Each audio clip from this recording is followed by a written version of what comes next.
हरे कृष्णा। श्रीमद् भगवत गीता यथारूप अध्याय 4 दिव्य ज्ञान। भगवान श्री कृष्ण ने कहा, मैंने इस अमर योग विद्या का उपदेश सूर्यदेव विवस्वान को दिया और विवस्वान ने मनुष्यों के पिता मनु को उपदेश दिया और मनु ने इसका उपदेश इक्ष्वाकु को दिया। इस प्रकार यह परम विज्ञान गुरु परंपरा द्वारा प्राप्त किया गया और राज ऋषियों ने इसी विधि से इसे समझा, किंतु कालक्रम में यह परंपरा छिन्न हो गई, अतः यह विज्ञान यथा रूप में लुप्त हो गया लगता है। आज मेरे द्वारा वही यह प्राचीन योग यानी परमेश्वर के साथ अपने संबंध का विज्ञान तुमसे कहा जा रहा है, क्योंकि तुम मेरे भक्त तथा मित्र हो। अतः इस विज्ञान के दिव्य रहस्य को समझ सकते हो। अर्जुन ने कहा, सूर्यदेव विवस्वान आपसे पहले हो चुके ज्येष्ठ हैं, तो फिर मैं कैसे समझूं कि प्रारंभ में भी आपने उन्हें इस विद्या का उपदेश दिया था। श्री भगवान ने कहा, तुम्हारे तथा मेरे अनेक अनेक जन्म हो चुके हैं, मुझे तो उन सब का स्मरण है, किंतु हे परंतप तुम्हें उनका स्मरण नहीं रह सकता है। यद्यपि मैं अजन्मा तथा अविनाशी हूँ और यद्यपि मैं समस्त जीवों का स्वामी हूँ, तो भी प्रत्येक युग में मैं अपने आदि दिव्य रूप में प्रकट होता हूँ। हे भरतवंशी, जब भी और जहाँ भी धर्म का पतन होता है और अधर्म की प्रधानता होने लगती है, तब तब मैं अवतार लेता हूँ। भक्तों का उद्धार करने, दुष्टों का विनाश करने तथा धर्म की फिर से स्थापना करने के लिए मैं हर युग में प्रकट होता हूँ। हे अर्जुन, जो मेरे आविर्भाव तथा कर्मों की दिव्य प्रकृति को जानता है, वह इस शरीर को छोड़ने पर इस भौतिक संसार में पुनः जन्म नहीं लेता, अपितु मेरे सनातन धाम को प्राप्त होता है। आसक्ति, भय तथा क्रोध से मुक्त होकर, मुझ में पूर्णतः तन्मय होकर और मेरी शरण में आकर बहुत से व्यक्ति भूतकाल में मेरे ज्ञान से पवित्र हो चुके हैं। इस प्रकार से उन सबों ने मेरे प्रति दिव्य प्रेम को प्राप्त किया है। जिस भाव से सारे लोग मेरी शरण ग्रहण करते हैं, उसी के अनुरूप मैं उन्हें फल देता हूँ। हे पार्थ, प्रत्येक व्यक्ति सभी प्रकार से मेरे पथ का अनुगमन करता है।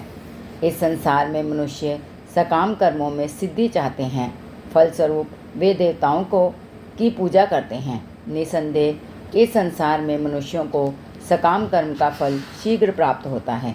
प्रकृति के तीनों गुणों और उनसे संबद्ध कर्म के अनुसार मेरे द्वारा मानव समाज के 4 विभाग रचे गए।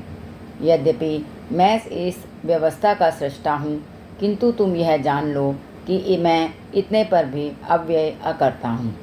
मुझ पर किसी कर्म का प्रभाव नहीं पड़ता, ना ही मैं कर्म फल की कामना करता हूँ। जो मेरे संबंध में इस सत्य को जानता है, वह भी कर्मों के फल के पाश में नहीं बंधता। प्राचीन काल में समस्त मुक्तात्माओं ने मेरी दिव्य प्रकृति को जान करके ही कर्म किया। अतः तुम्हें चाहिए कि तुम उनके पद चिन्हों का अनुसरण करते हुए अपने कर्तव्य का पालन करो। कर्म क्या है और अकर्म क्या है, इसे निश्चित करने में बुद्धिमान व्यक्ति भी मोहग्रस्त हो जाते हैं। अतएव मैं तुमको बताऊंगा कि कर्म क्या है, जिसे जानकर तुम सारे अशुभ से मुक्त हो सकोगे।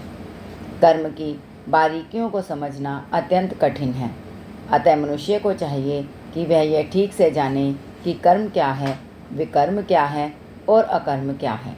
जो मनुष्य कर्म में अकर्म और अकर्म में कर्म देखता है, वह सभी मनुष्यों में बुद्धिमान है और सब प्रकार के कर्मों में प्रवृत्त रहकर भी दिव्य स्थिति में रहता है। जिस व्यक्ति का प्रत्येक प्रयास, उद्यम इंद्रिय तृप्ति की कामना से रहित होता है, उसे पूर्ण ज्ञानी समझा जाता है। उसे ही साधु पुरुष ऐसा कर्ता कहते हैं, जिसने पूर्ण ज्ञान की अग्नि से कर्म फलों को भस्मसात कर दिया है। अपने कर्म फलों की सारी आसक्ति को त्याग कर सदैव संतुष्ट तथा स्वतंत्र रहकर वह सभी प्रकार के कार्यों में व्यस्त रहकर भी कोई सकाम कर्म नहीं करता। ऐसा ज्ञानी पुरुष पूर्ण रूप से संयमित मन तथा बुद्धि से कार्य करता है, अपनी संपत्ति के सारे स्वामित्व को त्याग देता है और केवल शरीर निर्वाह के लिए कर्म करता है। इस तरह कार्य करता हुआ वह पाप रूपी फलों से प्रभावित नहीं होता है।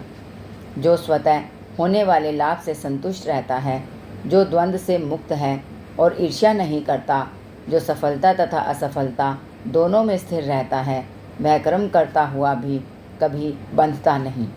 जो पुरुष प्रकृति के गुणों के प्रति अनासक्त है और जो दिव्य ज्ञान में पूर्णतः स्थित है, उसके सारे कर्म भ्रम में लीन हो जाते हैं।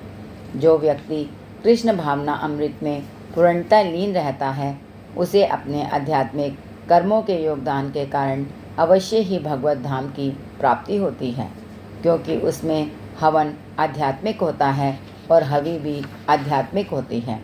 कुछ योगी विभिन्न प्रकार के यज्ञों द्वारा देवताओं की भली भांति पूजा करते हैं और कुछ परब्रह्म रूपी अग्नि में आहुति डालते हैं।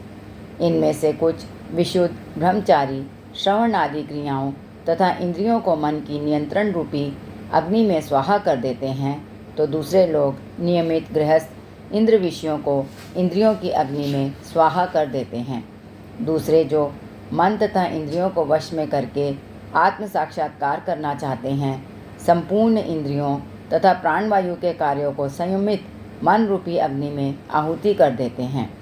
कठोर व्रत अंगीकार करके कुछ लोग अपनी संपत्ति का त्याग करके, कुछ कठिन तपस्या द्वारा, कुछ अष्टांग योग पद्धति के अभ्यास द्वारा अथवा दिव्य ज्ञान में उन्नति करने के लिए वेदों के अध्ययन द्वारा प्रबुद्ध बनते हैं। अन्य लोग भी हैं जो समाधि में रहने के लिए श्वास को रोके रहते हैं। प्राणायाम, वे अपान में प्राण को और प्राण में अपान को रोकने का अभ्यास करते हैं और अंत में प्राण अपान को रोककर समाधि में रहते हैं। अन्य योगी कम भोजन करके प्राण में ही आहुति देते हैं। ये सभी यज्ञ करने वाले यज्ञों का अर्थ जानने के कारण पाप कर्मों से मुक्त हो जाते हैं और यज्ञों के फल रूपी अमृत को चख कर परम दिव्य आकाश की ओर बढ़ते जाते हैं। हे कुरुश्रेष्ठ, जब यज्ञ के बिना मनुष्य इस लोक में या इस जीवन में ही सुखपूर्वक नहीं रह सकता, तो फिर अगले जन्म में कैसे रह सकेगा। ये विभिन्न प्रकार के यज्ञ वेद सम्मत हैं और ये सभी विभिन्न प्रकार के कर्मों से उत्पन्न हैं। इन्हें इस रूप में जानने पर तुम मुक्त हो जाओगे। हे परंतप, द्रव्य यज्ञ से ज्ञान यज्ञ श्रेष्ठ है। हे पार्थ, अंततो गत्वा सारे कर्म यज्ञों का अवसान दिव्य ज्ञान में होता है। तुम गुरु के पास जाकर सत्य को जानने का प्रयास करो, उनसे विनीत होकर जिज्ञासा करो और उनकी सेवा करो। स्वरूप सिद्ध व्यक्ति तुम्हें ज्ञान प्रदान कर सकते हैं, क्योंकि उन्होंने सत्य का दर्शन किया है। स्वरूप सिद्ध व्यक्ति से वास्तविक ज्ञान प्राप्त कर चुकने पर तुम पुनः कभी ऐसे मोह को प्राप्त नहीं होगे, क्योंकि इस ज्ञान के द्वारा तुम देख सकोगे कि सभी जीव परमात्मा के अंश स्वरूप हैं, अर्थात वे सब मेरे हैं। यदि तुम समस्त प्राणियों में भी सर्वाधिक पापी समझा जाए तो भी तुम दिव्य ज्ञान रूपी नाव में स्थित होकर दुख सागर को पार करने में समर्थ होगे। जैसे प्रज्वलित अग्नि ईंधन को भस्म कर देती है, उसी तरह हे अर्जुन, ज्ञान रूपी अग्नि भौतिक कर्मों के समस्त फलों को जला डालती है। इस संसार में दिव्य ज्ञान के समान कुछ भी उदात्त तथा शुद्ध नहीं है। ऐसा ज्ञान समस्त योग का परिपक्व फल है। जो व्यक्ति भक्ति में सिद्ध हो जाता है, वह यथा समय अपने अंतर में इस ज्ञान का आस्वादन करता है। जो श्रद्धालु दिव्य ज्ञान में समर्पित हैं और जिसने इंद्रियों को वश में कर लिया है, वह इस ज्ञान को प्राप्त करने का अधिकारी है और इसे प्राप्त करते ही वह तुरंत आध्यात्मिक शांति को प्राप्त होता है।